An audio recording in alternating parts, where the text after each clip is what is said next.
Inkosi Jesu Kristu inkosi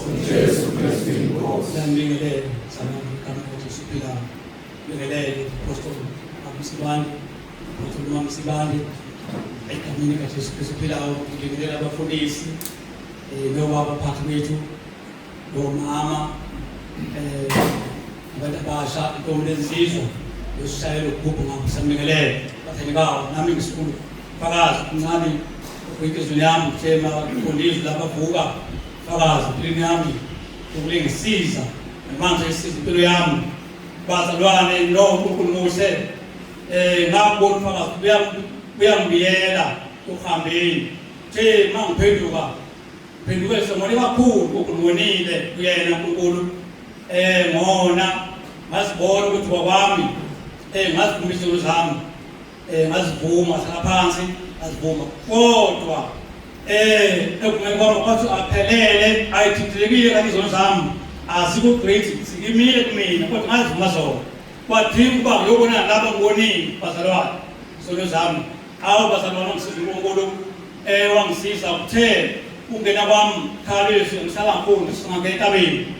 ngasithola losibili leso kuba ngizivume ngoba ngelula bazalwane ngihambile ngawufesta nelenyanga enye nangijwe baba kuyona isebenze ekhaya emzini waKhanyile bazalwane ngizosa kakhulu sesonke igama lami uPetros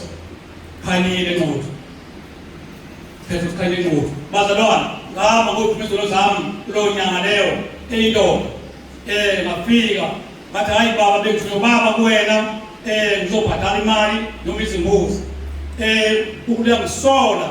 uyangisola ukuthi ngize kuwena kwangafanele kodwa ngifuna umzali ngifuna kuwena ngasho mphayeni kodwa uyangisola ukuthi ngizobheza kuwena ngezi ukuthi sengumntwana kaNkulunkulu manje ngamthola esiphaza kwakhela bathi umfana wami wasihlakaniphi ukuhlakaniphile bathi ukuhlakaniphile kwasho lokho nje ngamshiya mama ahamba athi umngami safi ukuthi umama usaphila kusekhona manje nake ngayapho kwasana phansi naye umzalo wenkonzo kodwa uphathi imidi washo esenza ukwenza konke kwenza ngihamba nonkosikazi wami ngoba ngakwenza ngakho phashapha sinaye athi mama ngizokwenza inkonzo wena ngizolungisa inkonzo inkonzo yami nakele yena inkonzo yami yebo ngazibuzwa zami umfundisi kodwa akwenele ngizodilida manje lokhu akusuki mina ngizoxosa kuwena ukuthi ngize kuwe ngilandiwasho kuwe sengakholwa manje sengehlukene washo khona isiwasho sezulu esikhulu khona uJesu inkosi umsitho omisa impilo yami so manje usadinga okunye ukwesekwa impilo yami akusadinga ukwesekwa so ngizakwenza bazalwane walwa lento ngayazi kodwa nami ngiyakholwa nami ngithindisiwe walwa nami ngiyakholwa ngithindisiwe ukuthi ma akufani ukufuna ukwenza ngithi mina ngizoxosa kuwena ngizoluxoxolele uthi ngize la kuwe ngizolanda kuwena uJesu Kristu inkosi uJesu Kristu inkosi ngisongoba awukwazi ukufakaza noma ukushumayela endaweni kini kuphana abakwendayo lelekwazi usezonweni usuyakholwa ungasho ukubona useyakholwa manje yilo Jesu oyinkosi umsindisi obusa mina ingakho ngihamba kahle noma ngishumayela angisabulutho ngoba emva kwethu kufanele ngiyakubona ngiyothi sengiyakholwa yilo Jesu liphila ngoJesu kuphela akasekho omunye ongasempilo yami phela thembele ngakho bazalwane nginalokho ngiyambonga uNkulunkulu ngizengathi uthembekile ngoba uyakunika isibindi sokwethembeka kuye lolungisa amaphutha uzushumana kahle bangedani elingasoleki